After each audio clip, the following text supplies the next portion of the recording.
up, ladies and gentlemen, the first speaker for the negative. Needs no introduction. Anna Daniels is a journalist, an author and a broadcaster. Her great passion is championing the stories and characters of rural and regional Australia, which she has done on the project ABC TV Channel 7. In 2016, Anna was shortlisted for the Vogel Award for her debut novel, Girl in Between. Since its release, Girl in Between has become one of Australia's best-selling debut novels. It is also available on audiobook at all good stores. And it also has been published in Germany and distributed through the UK and the USA. Ladies and gentlemen, please welcome Rockhampton's favourite daughter, Anna Daniels.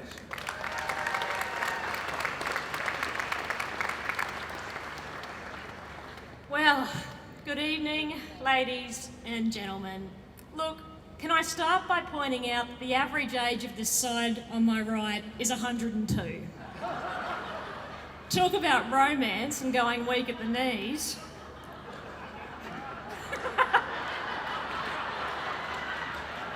Nice.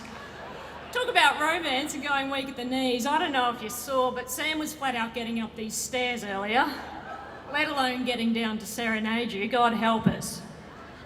I ran into him last night, and let me assure you ladies, his idea of romance is a night out at the Frenchville Sports Club in front of the slots. I saw him squinting up at the Keno screen whilst the lovely lady beside him was calling out the numbers. Then they shared a lamb backstrap before he shouted her a VB at the bar, a packet of Winnie Blues and a maxi taxi home. I was almost going to jump in and help out this damsel in distress until I saw that it was Christine Hills. Clearly, Christine is being blindsided by these two clueless Casanovas, and look where she's wound up, over there. Ladies and gentlemen, talk about love and affection. The only stroke these people here know is two-stroke. A love bite for them is a nip from a Kelpie.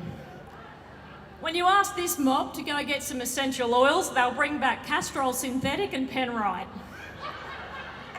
And if you're up for a walk in the rain, it'll be as they check the boundaries on their property. This side will have you believe that all men are raging Romeos, whining and dining and wooing and pursuing.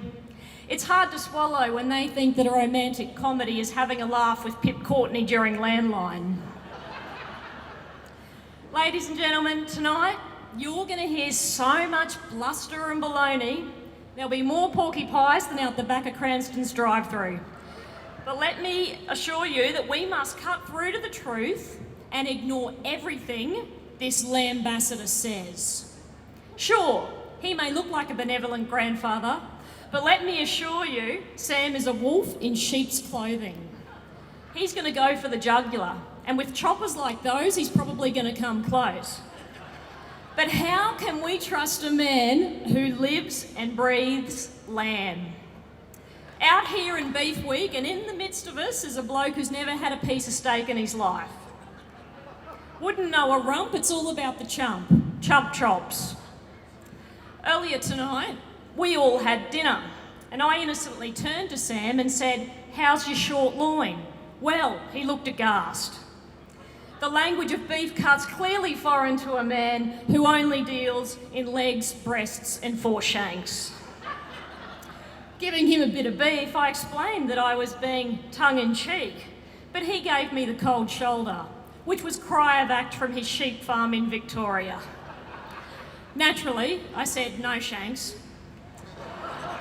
Which look, brings me to everything Fredo said.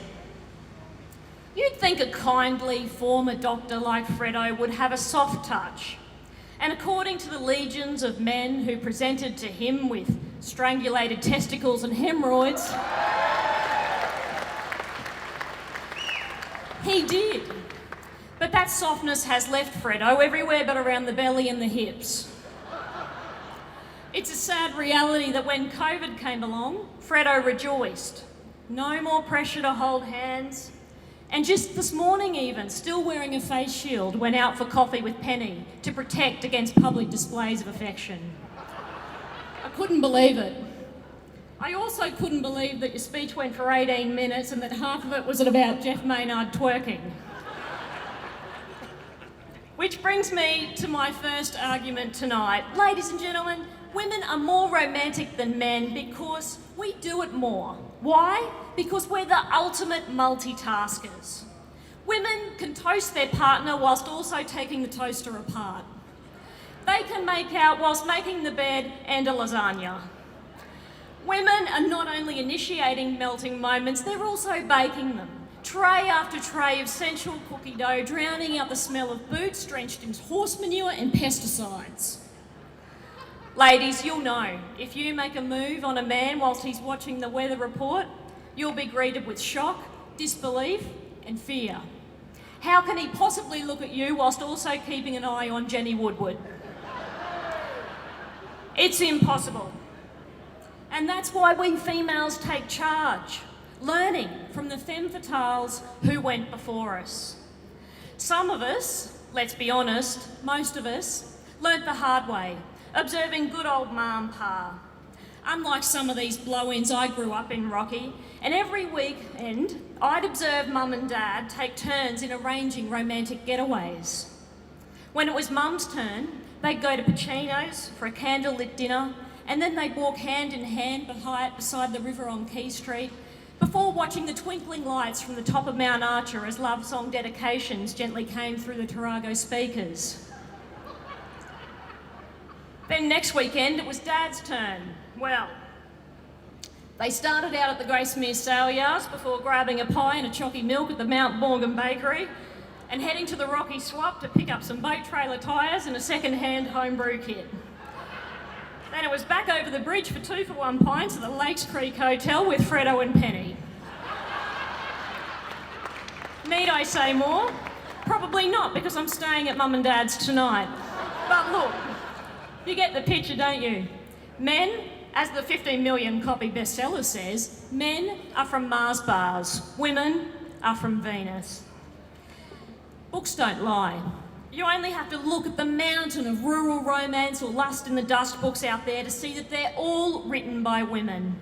Titles like Northern Heat by Helene Young, Animal Magnetism by Jill Shalvis, and my favourite, A Rose Between Two Thorns by Christine Hills, show that it takes a woman who knows a thing or two when the curtains are drawn to write about romance.